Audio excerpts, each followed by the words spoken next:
Hi there. Thanks for joining me for this live session. Uh, I was just pondering about life and how life is all about timing. A bad timing can take you 5 steps back, and a good timing can take you 5 steps ahead. And although timing itself is all circumstantial, could depend on luck, could depend on a lot of different factors, uh, but if done correctly, if planned correctly, right timing can add so much value in your life. And I've seen this time and time again, like in especially in politics, where everything is timing. If you want to observe or just look at some of the events across the globe, but in the specific country you're living in, and see how the political system plays out. There's this saying in one of the Bollywood movie that politics is not about killing people. Politics is about killing the right person at the right time. So, which says a lot about the state of politics all across the world. But without getting deeper into politics, I just want to talk about the timing within the life itself. And I know that I am behind a lot of things within my life when it comes to timing. I thought I would be a lot of things by the time I would be 30, but now I'm 32 and still haven't even achieved 5% of what I dreamt I would as a kid. So yeah, it's all about timing. Hopefully, the next decade or rest of the 8 years till I hit the big 40 would be different than it is right now. Who knows? Who knows? The one thing about time is it never stops. It is always ticking and talking. It's always running. And it's like a wave, so people who can catch on to the right timing can definitely alleviate their personal life. And if someone is caught into bad timing, then bad luck. Things can go really, really dark within their life. And a lot of the timing is, like I said, circumstantial because I don't control all the aspects of my life. There are so many different variables which controls my life in indirect way. Although I can directly influence my current moment, but overall, my life you know, uh, as a whole is impacted by so many different uh, people, so many different events, so many different factors in general. And to be fair, a lot of the things which happened in my life and which are happening in my life is on me. That's one of the realization that I am responsible for my life. Whatever good or bad happens in my life, I'm responsible. I may not be the reason for whatever happened, but I am responsible. I'm responsible to understand, to assess whatever is happening right now, and I'm responsible to take action to nudge my life into the direction where I wanted to head to. So I am responsible, and that personal responsibility empowers me. It also put a lot of pressure, and to be honest, is overwhelming. But that overwhelmingness is definitely worth it when it comes to the empowerment. Because if I consider that my life is impacted, or not impacted per se, because it is impacted by others, but if my life is controlled by other factors, then not only I'm not taking personal responsibility, but at the same time, I'm also giving power to external factors, external sources. And that makes me powerless because that power is coming out of me. So, in a lot of sense, personal responsibility empowers me, and I'm sure it does for you as well. Once you realize that, regardless of all the circumstances, everything happening in the world, you are responsible for what's happening within your own life, or at the very least, you are responsible for how you feel and how you react to different situations. And there are exceptions to that for sure, because there are situations and there are people who will control your life, and you essentially are powerless in that situation. Uh, Typically, it's power dynamics. It could be professionally, it could be personally, but with those exceptions, in general, whatever in life is happening, it's your personal responsibility. And I'm trying to figure out how to deal with bad timing, because I'm going through, um, you know, bad timing.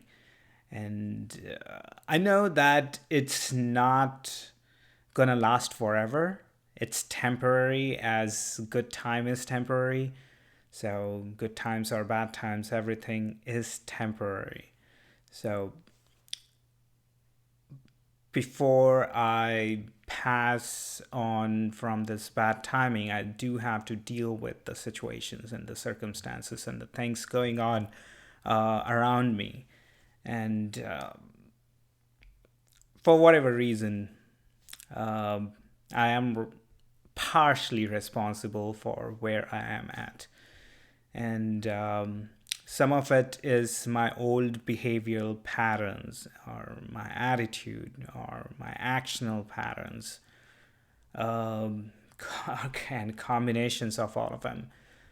And some of those are not in my hands. It's purely external factors which I cannot control, and is completely out of my hands.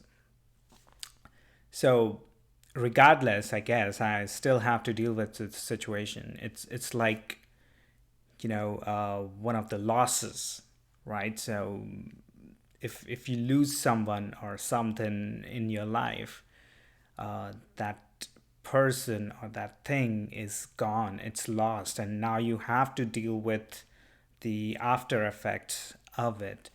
And that bad timing, you know, uh, does bring bad timing does bring me, and well, I would say, like, people into a, a position or a place where um,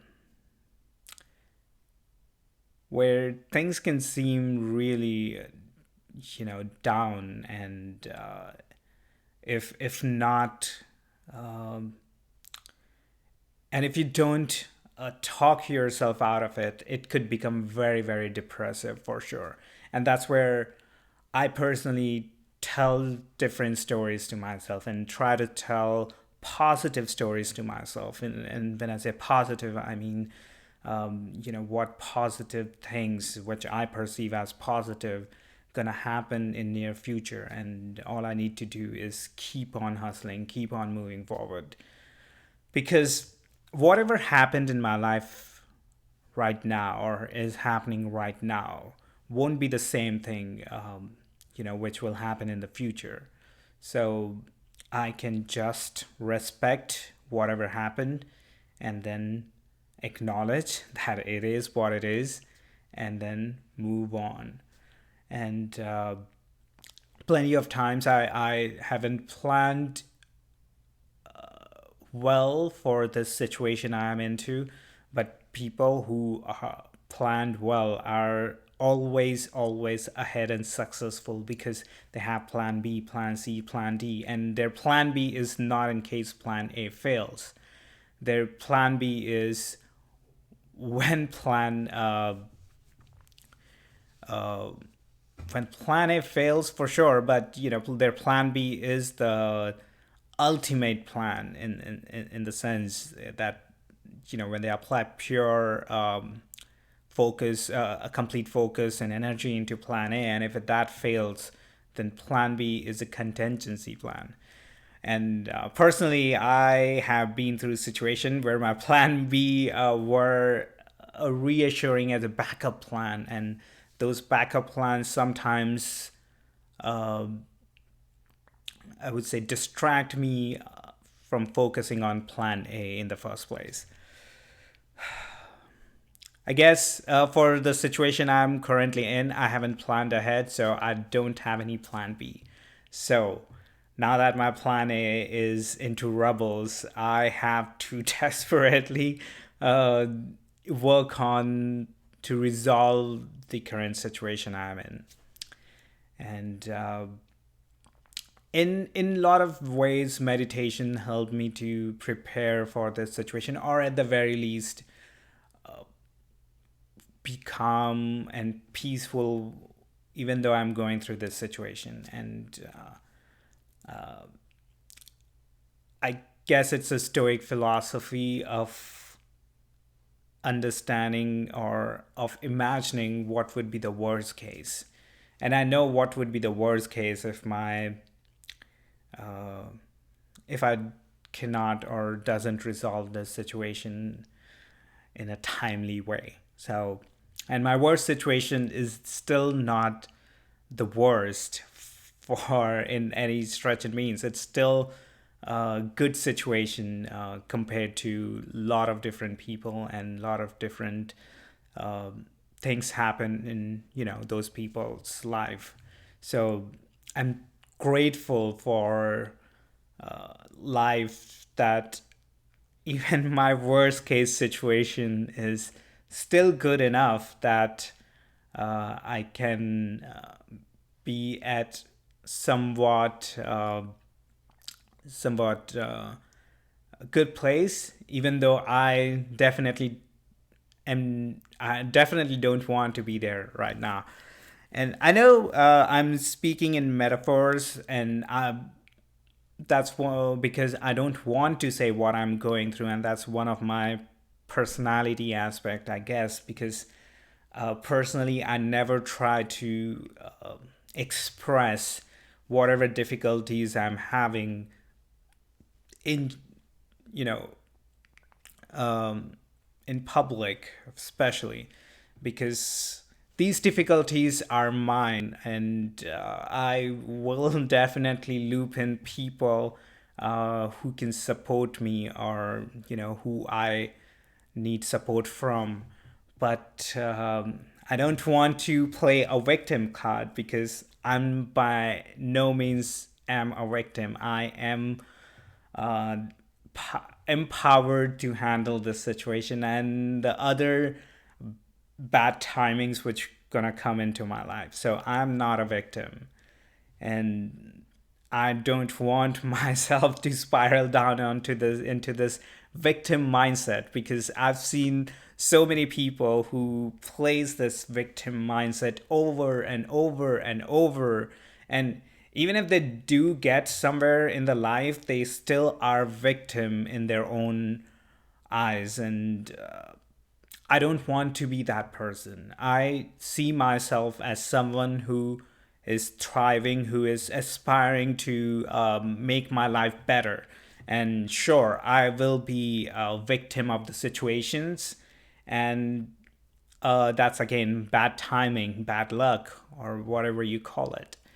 And if I play my victim card, then I'm giving away my power, and I am powerful enough to handle the situation and the things which comes after that and the things which come after that. Because believe it or not, I understand that I have limited time to begin with, and if I keep on crying and playing my victim card, then I'm gonna be more miserable. And what's the point of being in misery for the rest of my life? I have, like I said, I have very limited time to begin with. I'm already 32 and I feel that I'm going through this midlife crisis. Who knows if I'm going to live even, for the next 32 years or not.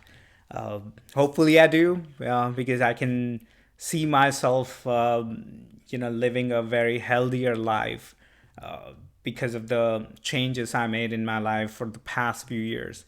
But life is a mystery. No one knows when when one will move past from this reality, and no one knows what happens when once someone moves past from this reality.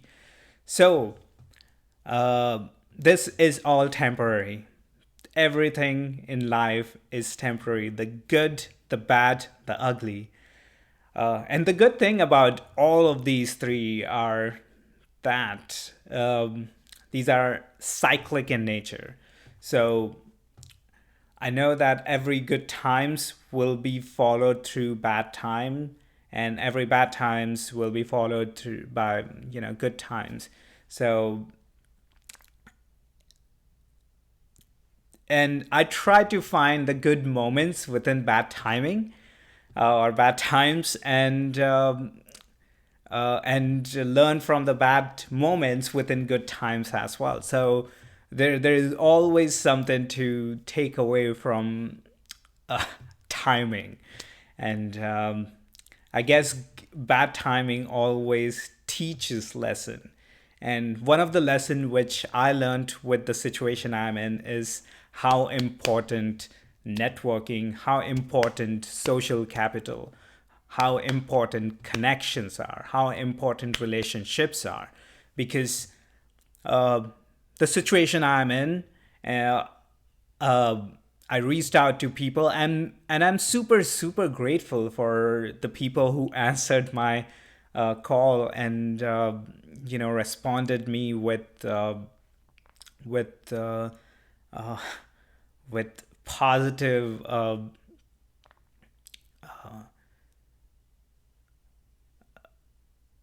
positiveness, I guess. And especially when I've been an asshole by not even following up to or following up with them, once we lost contact for a while. So I'm grateful for the people who are still helping me out to deal with this situation. And moving forward, this is the lesson this is the biggest lesson from this bad timing I'm going through, that people are very important. Relationships are very important, and it's not that I didn't know that in theory, but it's different when you actually have to experience it, because no matter how much insightful message you wrote into your memory, or you just read through it, but unless you feel it, unless you experience it, that insightful message is just words, which doesn't bring in new meaning. uh, and that's why I feel that bad timings are good because it kind of shows what are the uh, what are the things you're not doing right, and how you can overcome the bad timing and bad situation, and moving forward, how you can become a better person.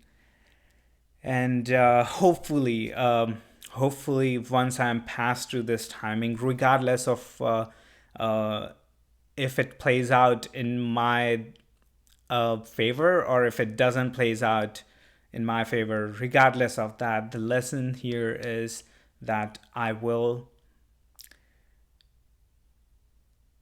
connect, I will keep on these relationships moving forward, and and um, and be humble about it, because to be honest, it doesn't matter how cocky I seem to be in the situation. When bad timings comes in, that does make me humble, and I'm sure that's true for every single person.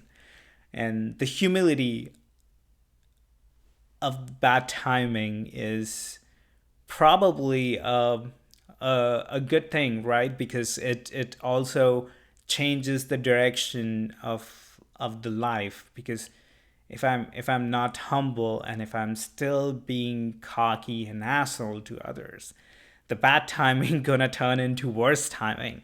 So the sooner anyone can understand and learn this lesson, that humility, uh, to humility to learn, to observe and learn whatever the bad timing brings in, will help to bounce back and get back into the good timing, um, quicker. And I guess I guess I said everything I want to say. Uh, uh, and and then for the next hour, I will be seeing a lot of things in my head, and for that reason, I think I should meditate the sensual meditation instead of the vipassana meditation, because vipassana meditation is to quietly sit down and focus on my breath and body sensation, whereas the sensual meditation, in which if you haven't heard about, is to focus on different senses. And you and I, being humans, have five physical senses: our vision, our um, olfactory, our uh, the taste, but in this case, our voice, the larynx, our hearings sense, and our physical body, the kinesthetic sense. And I actually do or add one more sense, the sixth sense, which is not the gut sense, which is typically what sixth sense is, but just to focus on my pineal gland, or the third eye, which secretes DMT. Uh, so the sensual meditation which I follow, or in some sense, or I don't know if anyone has done this before, but this is something I developed a few years back when I was trying to figure out how to sharpen my senses. Because if you think about it, in general, if you want to get better at anything, you have to keep practicing. So if I want to improve my senses, I have to focus on these senses one at a time. And that's where the sensual meditation comes into picture, to focus on each of these senses, um, one at a time.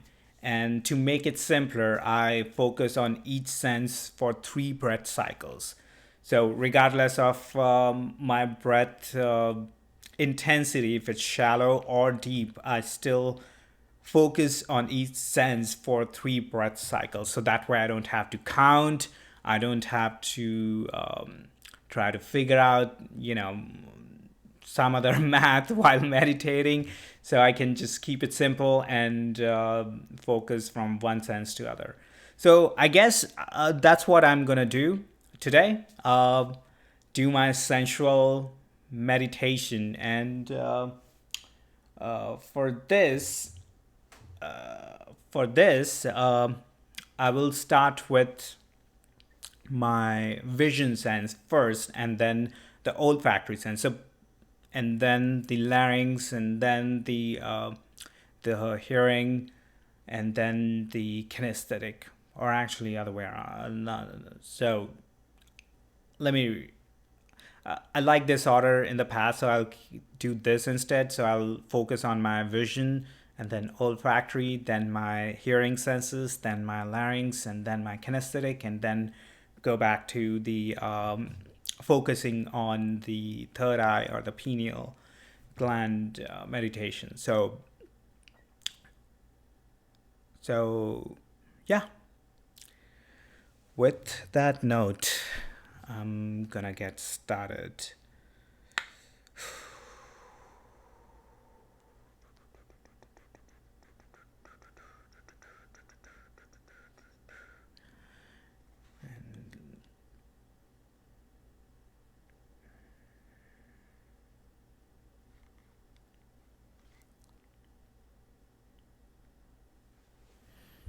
Let me also get one other thing.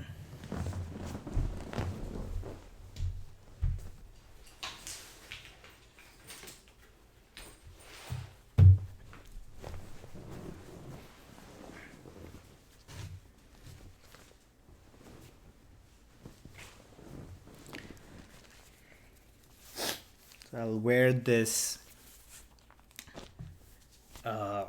posture correction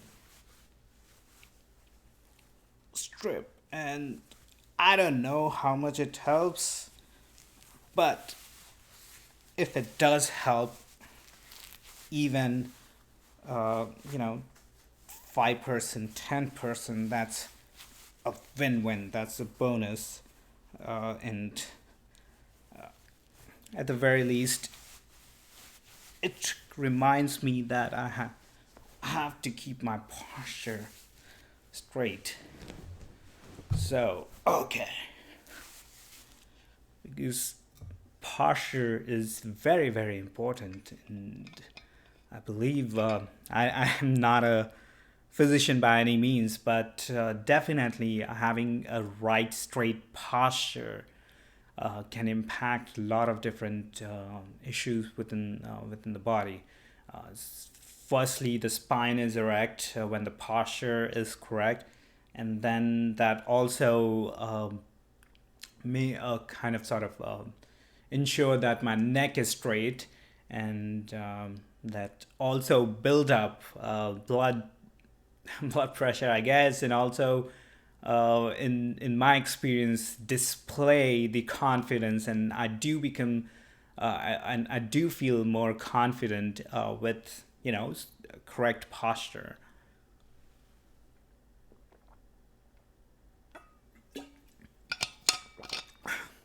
It's strange how our physical body is. It's mind-boggling that few tweaks within our body can change the complete mental aspects, the mindset aspects completely, which is astonishing. Uh, if you haven't heard about it, just whenever you're feeling down, just wear a smile face and wear it for a few minutes. And I don't have any pen, but there was some research where people were tested with a pen holding between their teeth, so it forces their lips to kind of stretch and give this smiley face. And after going through that research, they actually felt better. And on the other end, there were the second group who were told to keep a frown face, which is to be frowned. And after that research, they said that they didn't feel well. And it's mind-boggling how simple tweaks within our body can change our mindset, can change how we look at things, how we feel from inside, and how we act, how we behave from outside.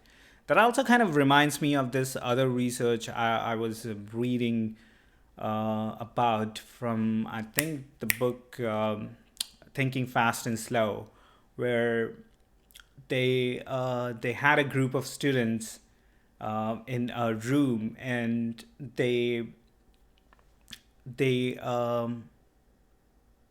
sort of played a video, or they read some sort of article or something, uh, but in that video or in that article, or I don't recall if they were asked to read or write some words, but in short, they were asked or they were read to us words regarding old age, right? Like, or the things which reminds of old age. It um, could be wheelchair, it could be holding stick, it could be uh, I don't know, wrinkled skin, could be white hair. So in different subconscious way, they were, you know, exposed to terms pointing at old people. And then they noticed and they timed out how long it took them to walk from point A to point B, and what was their overall body posture and whatnot. And what they found was that people who were exposed to terms reflecting to the old people were slower, were, you know, uh, slower when they walked from point A to point B, were lesser energetic. And in the other group, where they exposed different group of students or volunteers to terms which uh, talks about child or youthness. It could be like sports, could be energetic terminology, could be you name it. And they timed out their response after the research, or after after they left the room, and they were super quick, they were energetic when they were walking from point A to point B. So it's fascinating to me that how these subconscious uh, mind can play, or when our mind is absorbing things, it behaves in a specific way. So when you are actually feeling bad or down, what exactly is into play here? Is that just some sort of subconscious words your mind absorbed and make you feel in a specific way, versus something actually happened which is not good for you, and that's why you're feeling down in that time. It's really really interesting, and that's why I love psychology. Psychology is about understanding people. It's about understanding the mind more than people, and mind itself is a mystery. Um, I for a while I used to believe that mind is more like a hard disk. So basically, when your hard disk is corrupted, or you know or for an example, if your phone doesn't have any power, then then the phone is kind of dead. Then that's what I used to think death is, um, where your brain contains all the data, and since your body is no longer able to operate and create electricity within your brain, and at large within your body, the brain is dead, and that dead state is similar to like dead phone. um, but now it's very plausible that our brain is more like an antenna. So uh, antenna to hold consciousness, instead of brain being the complete container in itself, holding consciousness, and when we die, everything dies with it. uh, that being said, I'm not saying that there is a afterlife, there is heaven or hell. Who knows? Nobody does.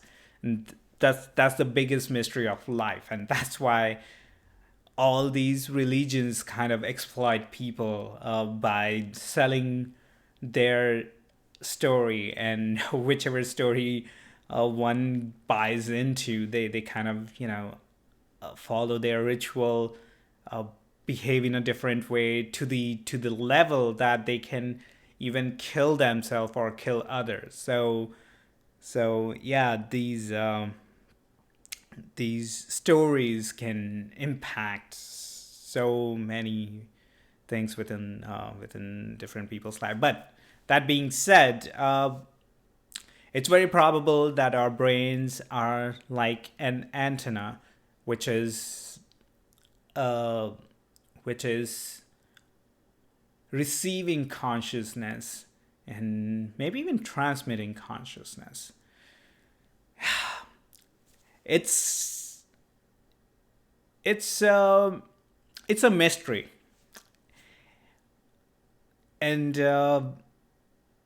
I I did get glimpses of a lot of different things in the altered state, uh, such as uh, experiencing psychedelics, or even in the deep meditation phase, I did experience things which are mysterious to me. And a lot of times I kind of brush it off, just saying that it's my projection, it's my imagination. It could be very well true. It could be true that my brain is having so much activity when I'm meditating, or when I'm going to experience psychedelics, and those activities kind of create an illusion of something more than it is, or there is something more than it is, and in those states I am able to connect or tune my brain into a different frequency and receive that signal, so to speak. So who who knows? This is for some reason uncomfortable.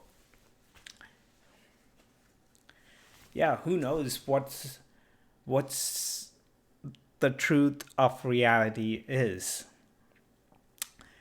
That's the biggest mystery for me, and I'm sure that's the biggest mystery for a lot of people. And I'm very sure if everyone in the world doesn't have to focus on surviving, then people can collectively ponder within their life. They can meditate, they can try to understand the mystery of consciousness, and there would be more contribution uh, into this area, and that would be good for humanity in general, because we are currently trapped in this rat race of earning more money, spending money to buy things which probably gonna make us happy, and when those things doesn't make us happy, then spend more money onto something else. Or when those things makes us temporarily happy,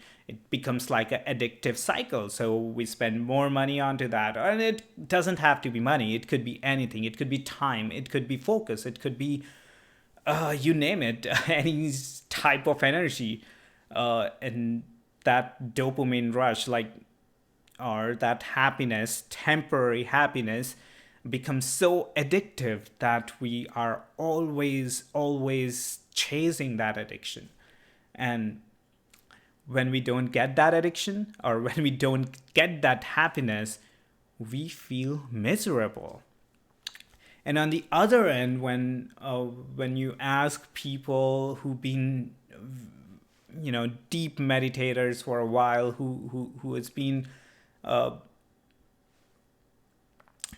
who's been at peace with their life, they would find happiness in different moments. And I believe that is one of the best way to live and experience life. It's not about being happy all the time, because if you're happy all the time, then are you really happy? uh, it's a sadness which actually contrasts and tells you what happiness mean. If everything is good, is anything good? So, uh, if I have a if I have to pick, I will pick having more happier moments throughout the day instead of like being happy all the time. Although being happy, well, happiness is probably a stretch, but I want to be blissful. I want to be peaceful all the time. And I guess peace for me at least is to to to be to be aligned with who you are, or when my mind and body are aligned together, that's a peaceful state. And it could be completely chaotic outside, but I can still be peaceful from within. When my mind and body are aligned, it has that peaceful, blissful state. And I think that peaceful state is um, is achievable. It's achievable with deeper meditation. It's achievable with mindfulness. It's achievable by affirmations. If you're affirming, or if you're telling yourself a story about the tough times you're having right now, you can trick yourself to go to that peaceful state. And that's one of the reason why in this difficult phase in my life, I still have um, those moments, those peaceful moments, even though in general my life is a chaotic train wreck, but I still have those peaceful moments. And I love that. I feel that it's good to just focus on those. And I believe my mindfulness practice, my meditation practice, uh, are enhancing those peaceful moments. And whenever I go through stressful situation, uh, I remind myself that this is not the worst thing. And to be honest, there is no you can say that in any situation. Uh, Especially I've seen people who are optimistic or positive, and are going through tougher time. They always gravitate um, towards gratitude, towards being compassionate to themselves and others, and understand that whatever may be the situation, they have to make the best out of it. And the best of it is to remain calm, to pull up thoughts together, to pull up shit together, and look at the situation and acknowledge that it is what it is, and then keep on doing what they are doing to overcome that situation, instead of just crumbling down, giving in, instead of crying out.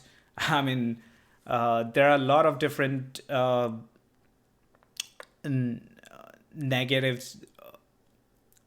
states or negative cycles you can, someone can start when they are going through bad times. But,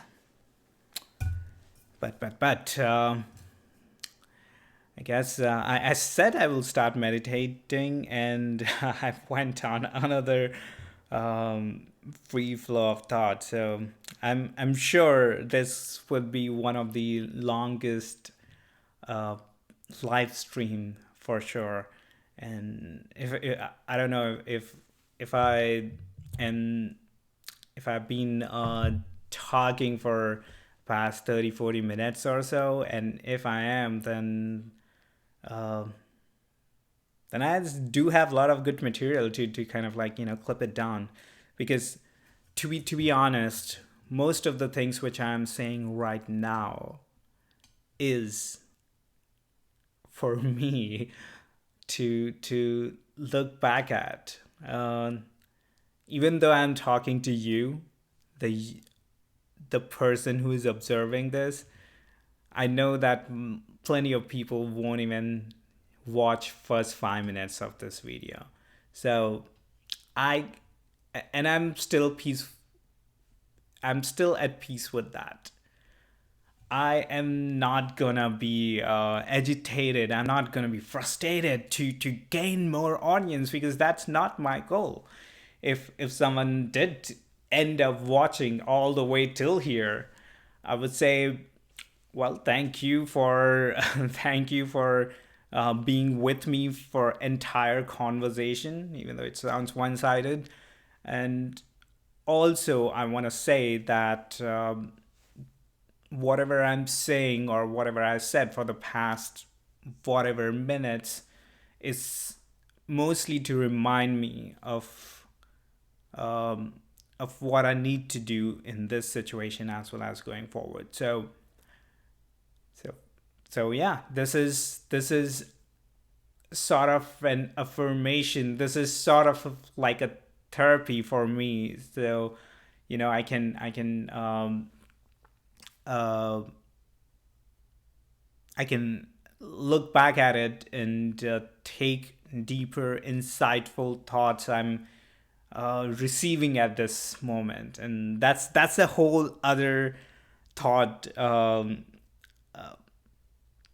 uh, train, I guess, train of thought, or chain of thought, or whatever you call it, of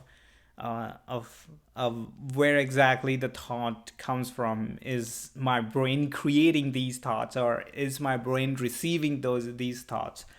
And I'm just forming words by using my understanding and knowledge and of language and sound, and I'm just creating and expressing these thoughts.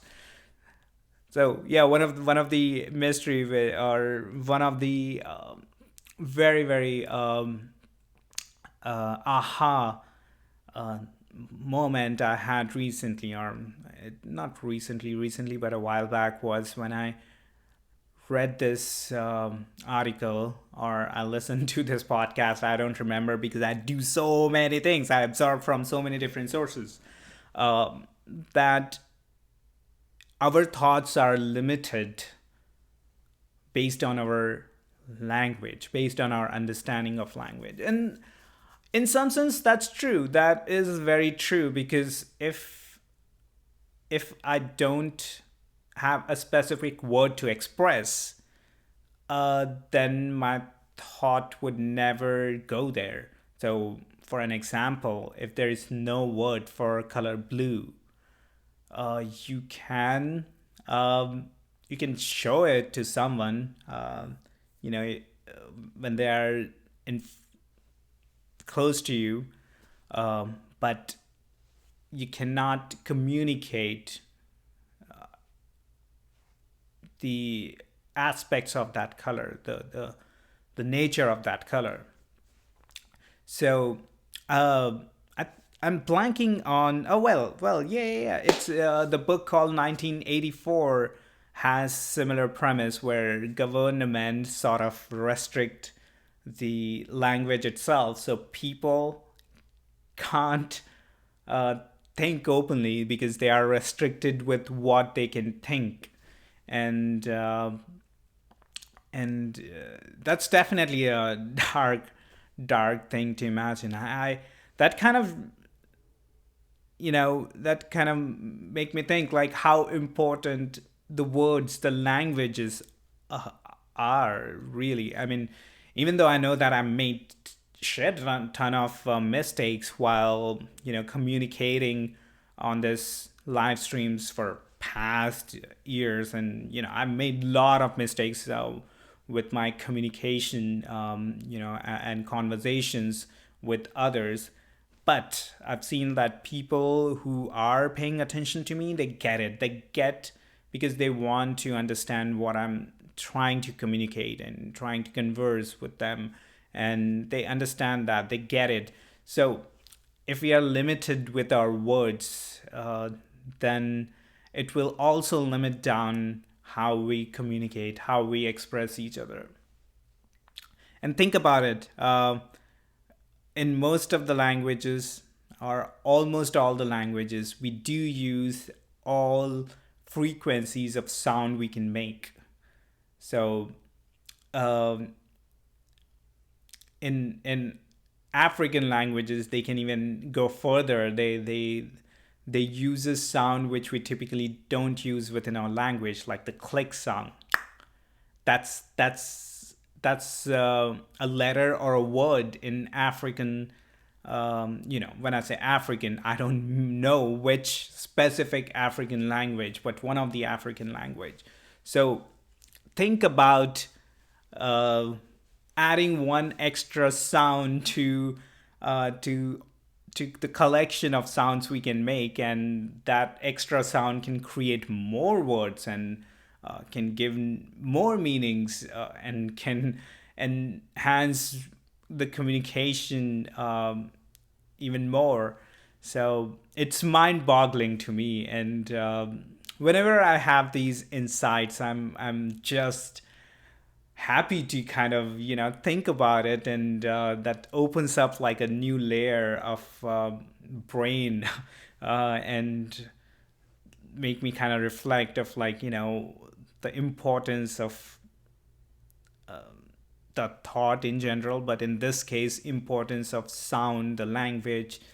And uh, and in some aspects, a lot of people say it's not just the words, it's also the emotion you package within those words. So that's where most of the Eastern languages have different way of pronouncing. So the intonation, the way you express a specific word could mean completely different. And obviously, the context in which you use a specific word mean completely different, or has different meaning for that specific word.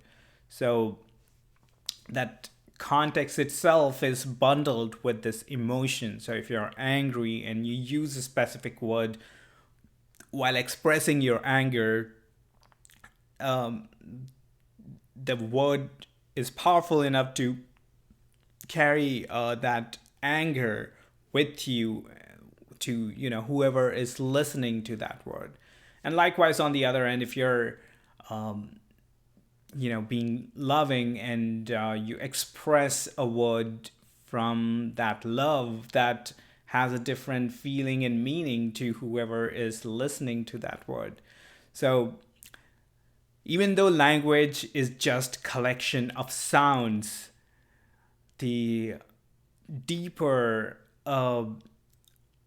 effective way of communication is to use the language, use the sounds with the emotion.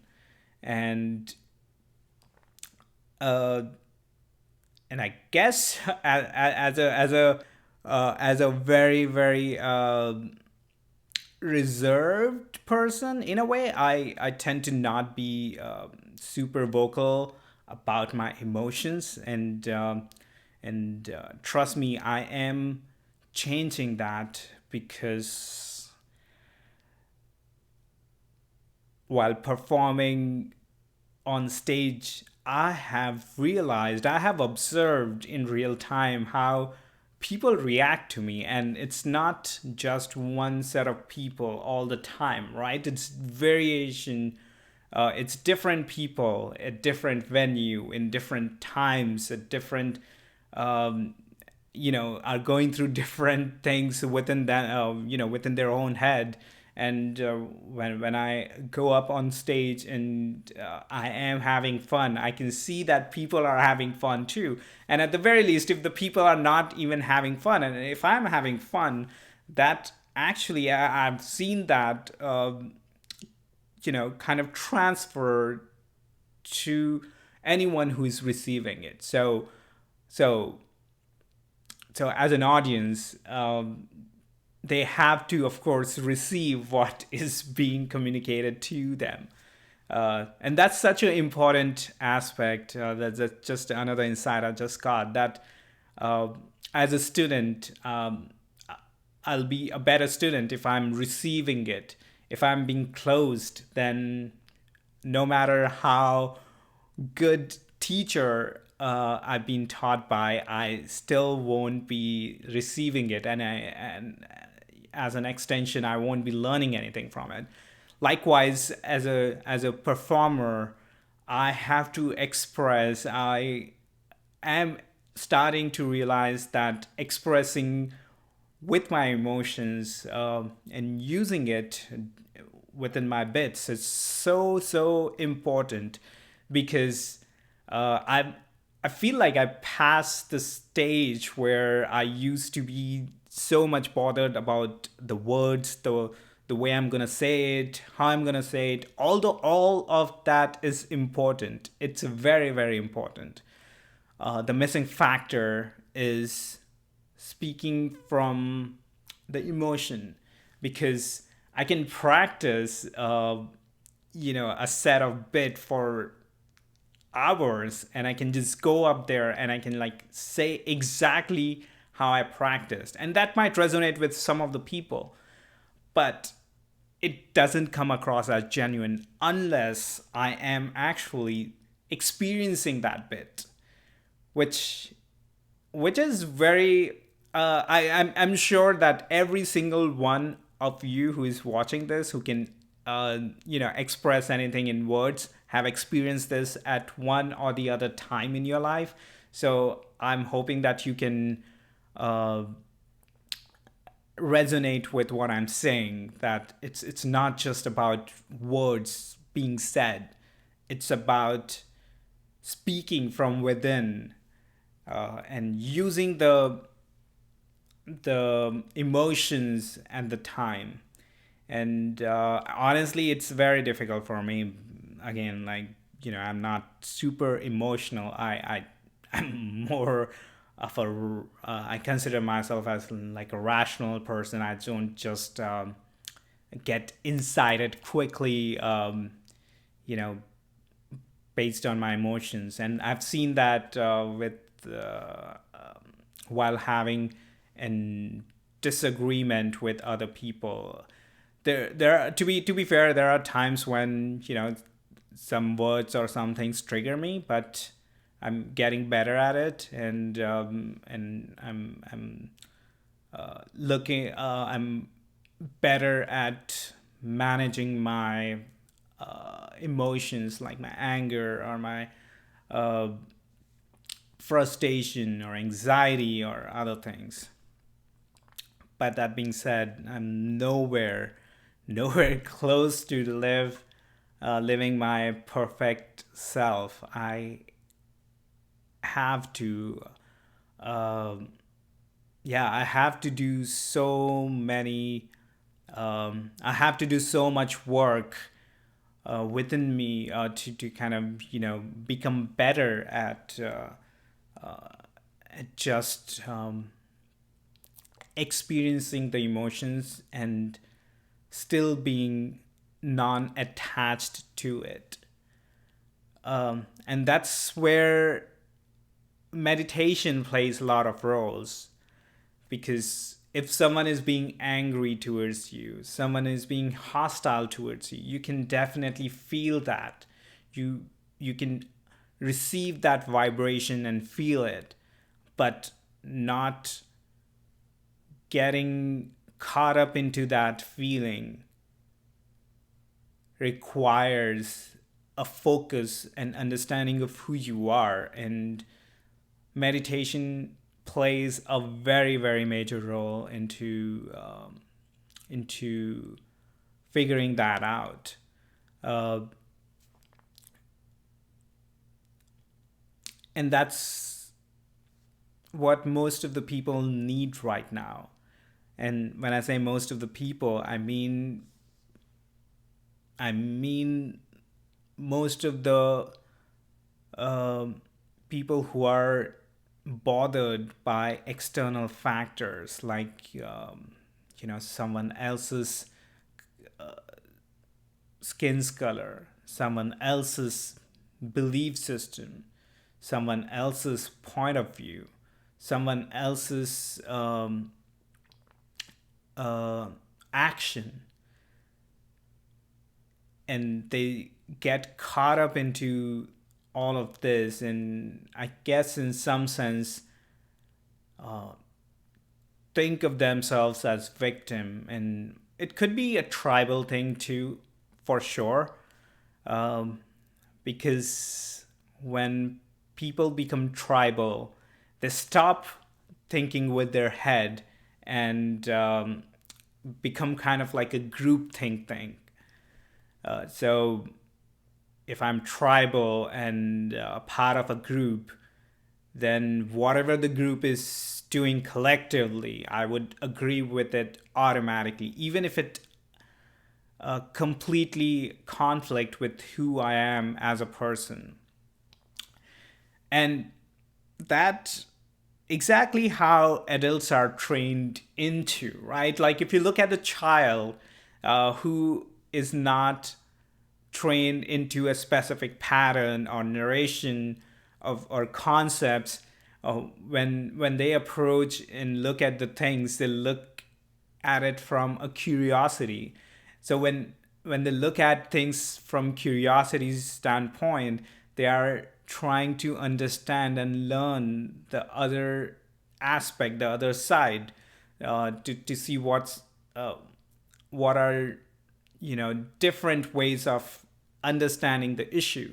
But people who are adult, physically at least, and tribal, they are super rigid. They are super fixated on their ideology, and their ideology sometimes is hateful.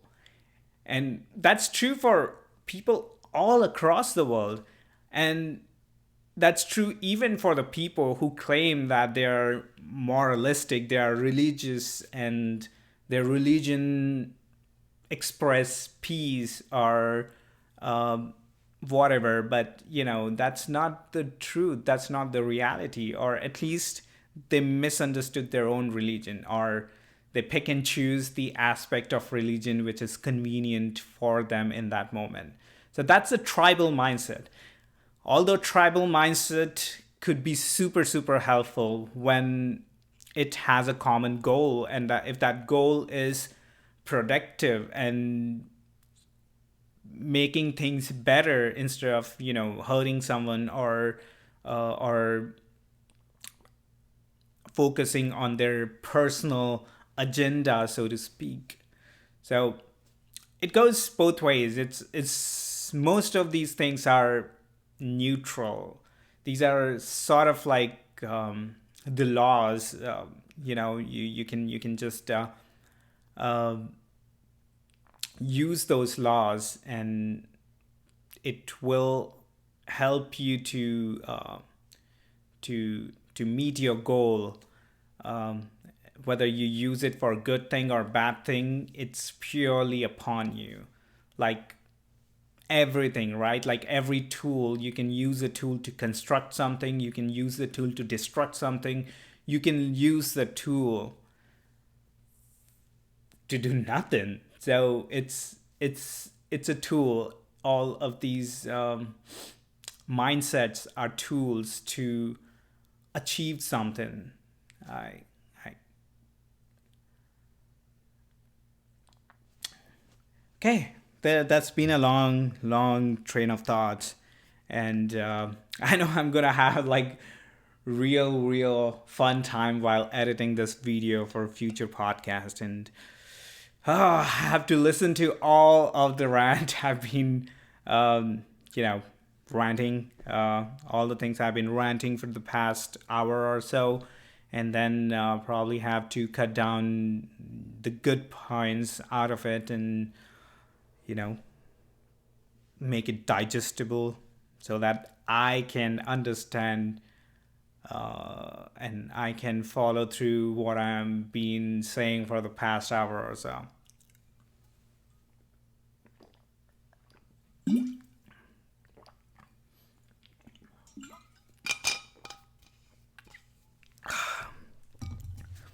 This is definitely gonna be one of the longest live stream I've done. Anyhow, with that note, I'm gonna get started. So I will be practicing the sensual meditation, which is to focus on different senses, and I will be rotating through these six senses uh, after three breath cycles per sense. Cool.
Well, thanks for sticking around.